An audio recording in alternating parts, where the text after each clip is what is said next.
Assalamualaikum warahmatullahi wabarakatuh. Insya Allah, saya akan mencoba menyampaikan apa isi dalam kitab Fadilah Amal. 10. Kisah hijrahnya kaum muslimin ke Habasyah dan pemboikotan di lembah Abi Tholib.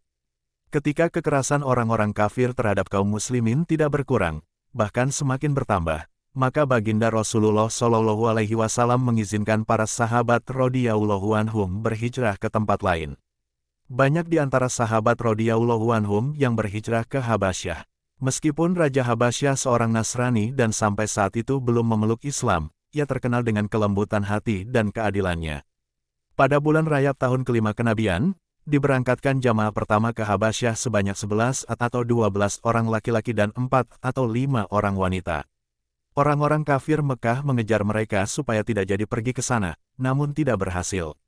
Setibanya di Habasyah, kaum muslimin mendengar kabar bahwa Islam telah menang dan seluruh penduduk Mekah telah masuk Islam.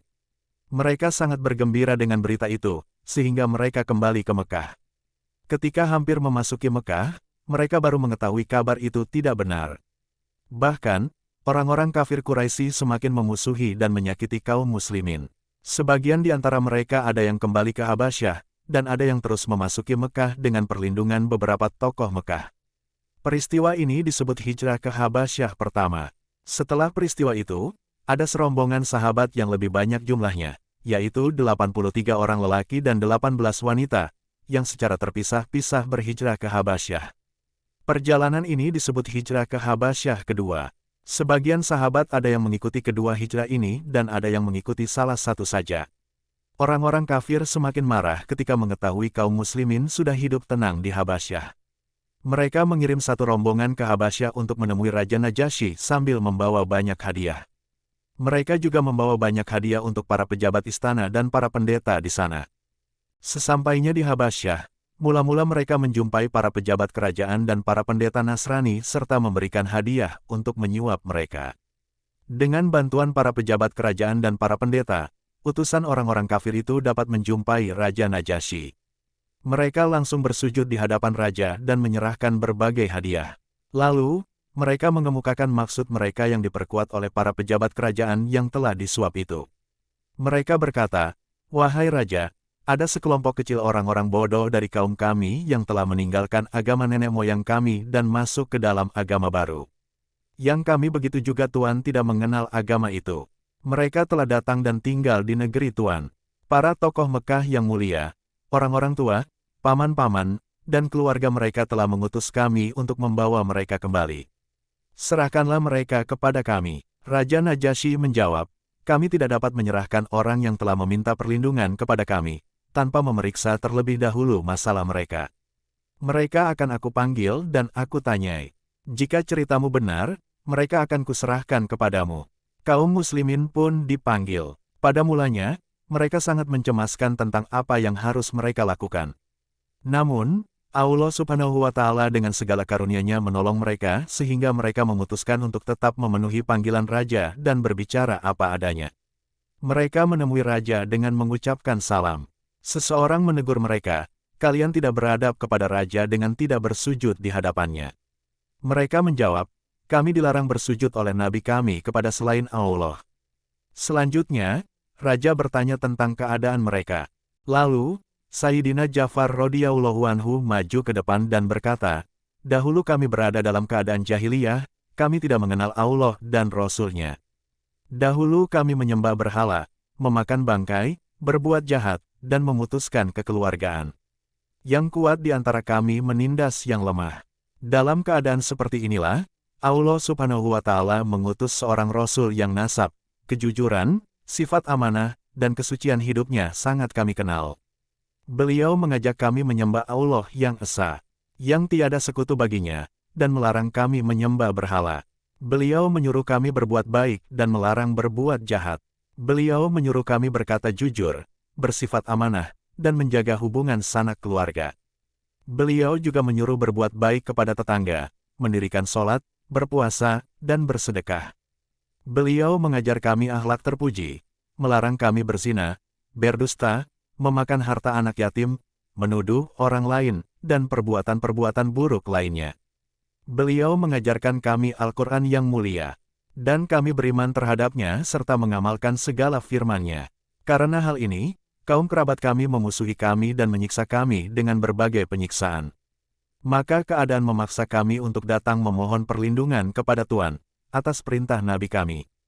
Raja Najasyi bertanya lagi, sekarang perdengarkan kepadaku sebagian ayat-ayat Al-Quran yang dibawa oleh nabimu itu.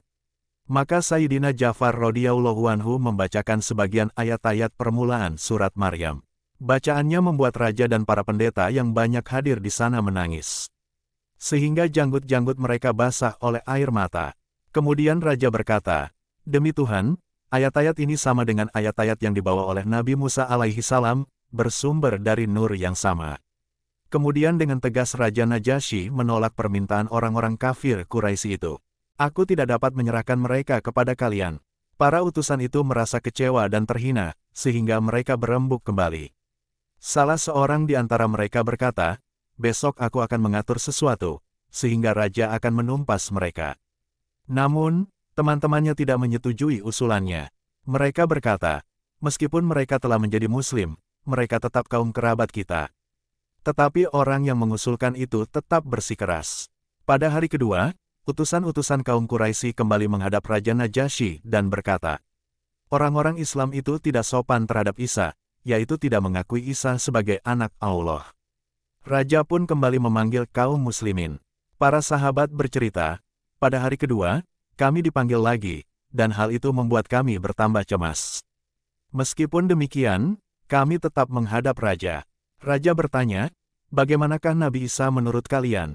Para sahabat menjawab, "Nabi Isa alaihi salam menurut kami adalah sebagaimana firman Allah subhanahu wa ta'ala yang diturunkan kepada Nabi kami. Bahwa Nabi Isa alaihi salam adalah hamba Allah, Nabi Allah, ruh ciptaannya, dan kalimahnya yang Allah subhanahu wa ta'ala masukkan ke dalam diri Maryam, perawan yang suci." Raja Najasyi berkata, Nabi Isa pun tidak pernah berkata mengenai dirinya selain itu. Para pendeta ketika itu saling berbisik tanda tidak setuju. Raja berkata kepada para pendeta itu, "Katakanlah apa yang ingin kalian katakan, aku tidak akan mendengar perkataan kalian, karena perkataan orang-orang Islam itulah yang benar." Raja Najasyi pun mengembalikan semua hadiah yang sudah diberikan kepadanya. Kemudian berkata kepada kaum muslimin, "Tinggallah di sini dengan aman. Orang-orang yang menyakiti kalian akan didenda." Selanjutnya ia mengumumkan, barang siapa menyakiti kaum muslimin akan didenda. Dari kitab Hamis. Dengan demikian, kaum muslimin semakin dimuliakan di negeri tersebut. Sedangkan utusan orang-orang musyrik terpaksa kembali ke Mekah dengan hina. Orang-orang kafir Mekah pun bertambah marah. Bersamaan dengan itu, Sayyidina Umar radhiyallahu anhu memeluk Islam, sehingga menambah kekesalan mereka. Mereka terus berpikir bagaimana caranya agar orang-orang tidak berhubungan dengan kaum muslimin dan bagaimana sinar Islam menjadi padam. Akhirnya, para tokoh kafir Mekah mengadakan perundingan untuk membunuh Baginda Muhammad SAW secara terang-terangan. Akan tetapi, tidaklah mudah membunuh beliau, karena kabilah Baginda Nabi SAW, yaitu Bani Hashim adalah kabilah yang sangat besar dan kaum yang terhormat. Biarpun sebagian besar belum masuk Islam, mereka tidak akan tinggal diam jika Baginda Nabi Muhammad SAW dibunuh. Dalam pertemuan itu, diputuskan kesepakatan untuk memboikot Bani Hashim dan juga Bani Muthalib, yang merupakan pendukung utama Bani Hashim.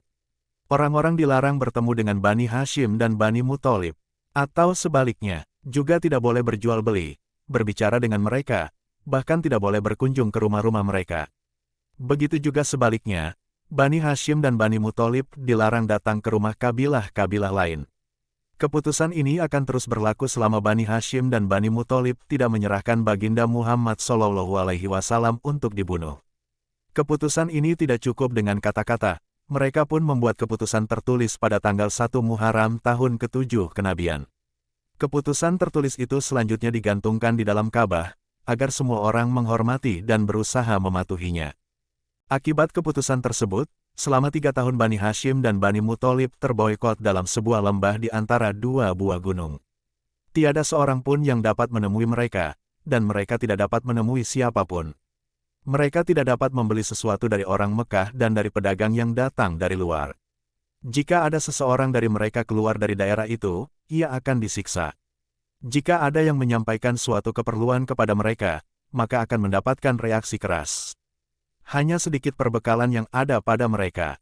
Mereka menjalani kehidupan dengan kelaparan dan penderitaan sehingga kaum wanita dan anak-anak menangis dan menjerit kelaparan.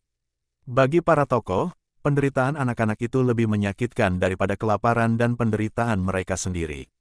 Setelah 3 tahun berlalu, dengan pertolongan Allah Subhanahu wa Ta'ala, lembaran-lembaran pemboikotan tersebut dimakan rayap dan penderitaan pun berakhir.